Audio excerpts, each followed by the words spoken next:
মা, ও মা, আমি যে কান্নাও করতে পারছি না। আমার গলা যে শুকিয়ে কাঠ হয়ে যাচ্ছে, মনে হচ্ছে গলা চলে যাবে। একটু পানি দাও না মা। মা টুকি, বনে কোথাও যে এক ফোঁটা পানি নেই। এই গরমে বনের যে সবার একই অবস্থা রে মা। কষ্ট করে একটু সহ্য কর মা। মা, আমি যে আর পাচ্ছি না মা। মনে হচ্ছে এক্ষুনি দম বন্ধ হয়ে যাবে। ও মা, আমাকে একটু পানি এনে দাও না মা। আমার যে খুব কষ্ট হচ্ছে, আমি যে আর সহ্য করতে পারছি না মা। সৃষ্টিকর্তা, এই কোন দুর্যোগ দিলে? ছানারা গরমে হাঁসফাঁস করছে, তাদের মুখে একটু ঠান্ডা পানিও যে তুলে দিতে পারছি না। কাঁদিস না মা, আমি গিয়ে দেখি কোথাও একটু পানি পাই কিনা।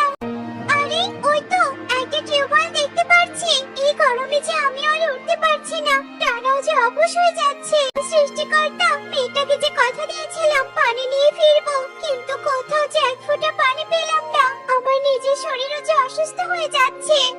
কি তুই এখানেই থাক মা, আমি দেখি বনে কারোর ঘরে কোনো পানি পাই কিনা। হায়, কি এই যে দেখছি বিউটি দিদি, বনে এসব কি শুরু হলো? এই রোদের প্রখর তাপ যে বড় পাখিরা সহ্য করতে পারছে না। কাকুলি দিদি, আমাকে একটু পানি দাও না। বিউটি দিদি জাগান হয়ে আছে, আর আমার মেয়ে টুকি অসুস্থ হয়ে পড়েছে। কি বললি? পানি দিব? তাও আবার তোকে? তুই জানিস না পানির দাম এখন সোনার দাম হয়ে গেছে? বনেকে মরলো কে বাঁচলো তাতে আমার কিচ্ছু যায় আসে না। আমায় একদম বিরক্ত করবি না, যা বলছি এখান থেকে। কাকুলি টুনিকে ধাক্কা দিয়ে অপমান করে সেখান থেকে তাড়িয়ে দেয়। টুনি একটু পানির আশায় এবন থেকে উবন হন্যে হয়ে খুঁজতে থাকে, কিন্তু কোথাও একটু পানির সন্ধান পায় না। অন্যদিকে গাছের ছাল খেয়েও যে শান্তি পাচ্ছি না। একটু পানি কোথায় পাই? ওই তো মনে হচ্ছে ওখানে পানি আছে। যাই যাই। বোকা খরগোশ, ওটা মরিচিকা। দূর থেকে পানির মতো দেখতে হলেও পানি নয়। এই রে, নিজের চোখে যে আজকাল ধোকা দিচ্ছে। ওফ, শরীর যে জ্বলে যাচ্ছে। কালু ভাই, তোমাকে দেখে তো একদম ফুরফুরে লাগছে। তোমার ঘরে বুঝি পানি রয়েছে? আমাকে একটু পানি দাও না গো, এই গরমে খেয়ে প্রাণ বাঁচাই। সকা তো শোন রে খরগোশ, আমি অত উদার নই বুঝলি। চাচা আপন জীবন বাঁচা, বউ যে পানি লুকিয়ে রেখেছে। না না, বনি সবার এত কষ্ট আর সহ্য হচ্ছে না। আমি অসুস্থ হয়ে যাওয়ার আগে এর একটা প্রতিকার খুঁজে পেতেই হবে, নয়তো সবাই একসাথে অসুস্থ হয়ে পড়লে বিপদ বাড়বে। আমি বরং তান্ত্রিক বাবার কাছে যাই। আর টুনি হঠাৎ বনের অন্য পাশে কেন যাচ্ছে? না না, এই টুনির ভাব তো আমার ভালো লাগছে না। দেখি তো ওই টুনি কোথায় যাচ্ছে। এই তান্ত্রিক বাবা, তান্ত্রিক বাবা, আপনি আমাদের বাঁচান, আমরা যে অসহায় হয়ে পড়েছি। কি ব্যাপার? টুনি দেখি তান্ত্রিক প্যাঁচার কাছে এসেছে। শুনি তো এরা কি কথা বলছে। কি হয়েছে টুনি পাখি? তোকে খুব বিষণ্ণ আর ক্লান্ত লাগছে যে, বনে কোনো বিপদ হয়েছে নাকি? তান্ত্রিক বাবা, বনে গরমে যে সব পাখিরা অসুস্থ হয়ে যাচ্ছে, আর এই গরমে একটু পানি খেয়ে যে তৃষ্ণা মেটাবো, প্রখর খরার জন্য কোথাও পানিও নেই। তাই তো আপনার কাছে ছুটে এলাম। এর একটা সমাধান আমার কাছে আছে, কিন্তু সেই পথ যে খুব দুর্গম। তুই তো অনেক ক্লান্ত, কিভাবে পাড়ি দিবি সেই পথ? আপনি বলুন তান্ত্রিক বাবা, আমি বনের ভালোর জন্য সব করতে পারবো।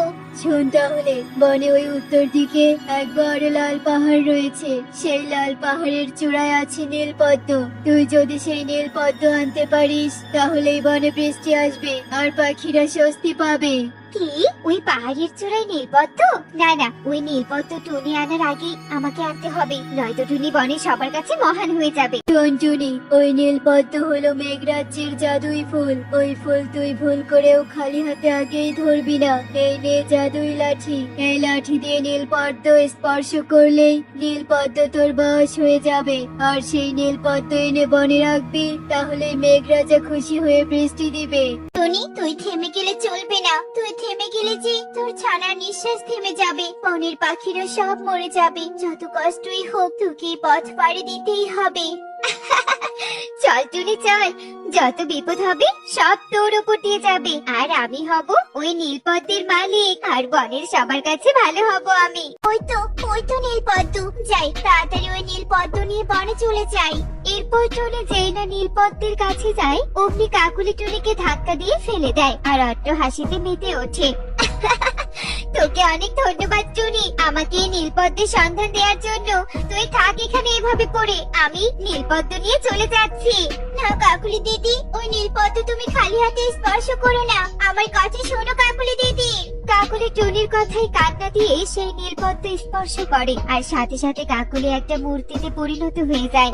এ কি হলো, কাকুলি দিদি যে পাথরের মূর্তিতে পরিণত হয়ে গেল। হায় সৃষ্টিকর্তা, কাকুলি দিদি যদি আমার বারণ শুনতো, আজ এমনটা হতো না। এরপর টুনি জাদুই লাঠি দিয়ে নীলপদ্ম স্পর্শ করে, আর নীলপদ্ম টুনির বশ হয়ে যায়। আর টুনি সেখান থেকে নীলপদ্ম নিয়ে বনে চলে আসে। আর অন্যদিকে কাকুলি তার করা খারাপ কাজের জন্য শাস্তি স্বরূপ লাল পাহাড়ি মূর্তি হয়ে থাকে। নীলপদ্ম, নীলপদ্ম, এই বনে বৃষ্টি ঝরাও, বনের সবাই যে আকুল হয়ে আছে এক ফোঁটা বৃষ্টির জন্য। টুনি নীলপদ্ম বনের মাটিতে রাখার সাথে সাথে ঝোপ বৃষ্টি শুরু হয়ে যায়, আর সব পাখিরা বাহিরে বেরিয়ে আসে। বৃষ্টির পানি পেয়ে তারা যেন নতুন জীবন ফিরে পায়, আর সবাই অনেক আনন্দ করতে থাকে।